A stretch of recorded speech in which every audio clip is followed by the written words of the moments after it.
नमस्कार दोस्तों। जब हम राजनीति की बात करते हैं तो अक्सर आरक्षण या वोट बैंक की चर्चा होती है। लेकिन क्या आपने कभी सोचा है कि भारत में पिछड़े वर्गों को नौकरी मांगने वाला नहीं बल्कि नौकरी देने वाला बनाया जा सकता है। गरीब वर्ग के लिए भी यह प्रयोग हो सकता है। आज से लगभग 24 साल पहले मध्य प्रदेश की धरती से एक ऐसी मुहिम शुरू हुई थी जिसने देश की आर्थिक सोच बदल दी। इसे कहा गया भोपाल डिक्लेरेशन और इसके पीछे थे उस समय के मुख्यमंत्री राघोगढ़ नरेश दिग्विजय सिंह। आज के वीडियो में हम जानेंगे कि आखिर यह डाइवर्सिटी सिद्धांत क्या है और इसने भारत को कैसे बदला। चलिए शुरू करते हैं। डाइवर्सिटी सिद्धांत क्या है? सबसे पहले समझते हैं कि डाइवर्सिटी विविधता का असल मतलब क्या है। सरल शब्दों में कहें तो किसी भी संस्था या सरकार में समाज के हर छोटे बड़े वर्ग की बराबर की हिस्सेदारी होना। यह विचार सबसे पहले अमेरिका में 1960 के दशक में आया था, जिसे अफर्मेटिव एक्शन कहा गया। वहाँ अश्वेत लोगों का व्यापार और ठेकों में हिस्सा दिया गया ताकि वे आर्थिक रूप से मजबूत हों। भारत में हम आरक्षण को जानते थे, लेकिन आर्थिक डाइवर्सिटी का विचार तब तक नया था। भोपाल डिक्लेरेशन 2002 दिग्विजय सिंह।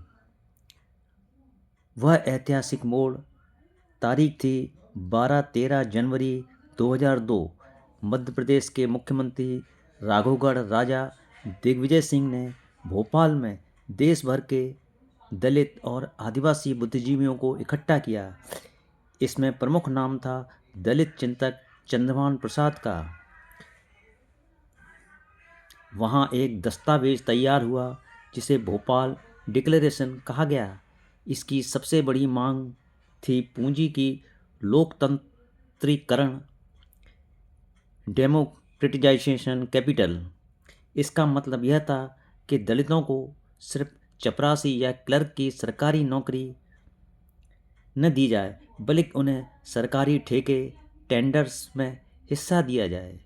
सरकार जो स्टेशनरी, फर्नीचर, गाड़ियाँ खरीदती है, उसमें पिछड़े वर्गों के व्यापारियों को कोटा तय हो। इसे ही सप्लायर डाइवर्सिटी कहा गया। दिग्विजय सिंह का मध्य प्रदेश मॉडल। दिग्विजय सिंह भारत के पहले ऐसे मुख्यमंत्री बने जिन्होंने इस सिद्धांत को सरकारी नीति के रूप में लागू किया। उन्होंने नियम बनाया कि सरकारी खरीदी में एक निश्चित हिस्सा दलित और आदिवासी उद्यमियों से ही लिया जाएगा। इसका असर क्या हुआ? पहली बार दलित समाज के लोग सप्लायर और कॉन्ट्रैक्टर बने। समाज में जॉब सीकर, नौकरी मांगने वाले से जॉब प्रोवाइडर, नौकरी देने वाले बनने की मानसिकता पैदा हुई।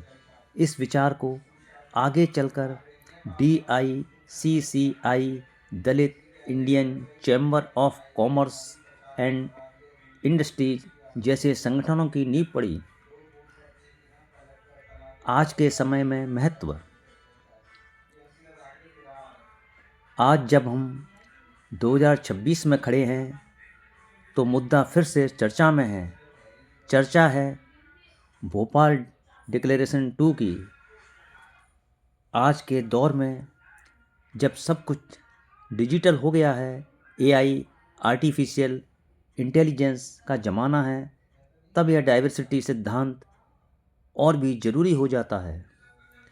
दिग्विजय सिंह ने हाल ही में संकेत दिए हैं कि 13 जनवरी 2027 को इसकी 25वीं वर्षगांठ पर नई पीढ़ी जैन जी के लिए नया रोड मैप तैयार किया जाएगा। Outro conclusion. तो दोस्तों, डाइवर्सिटी एक शब्द नहीं बल्कि एक आर्थिक हथियार है जो समाज के हर वर्ग को आत्मनिर्भर बनाता है। आपको क्या लगता है, क्या व्यापार में इस तरह का आरक्षण पूरे देश में लागू होना चाहिए? आपकी राय कमेंट बॉक्स में ज़रूर बताएं। अगर आपको यह वीडियो जानकारीपूर्ण लगा है तो इसे शेयर करें और इस चैनल को सब्सक्राइब करना न भूलें। मिलते हैं अगले वीडियो में। धन्यवाद। ऐसे ही महत्वपूर्ण जानकारी के लिए चैनल को सब्सक्राइब करें।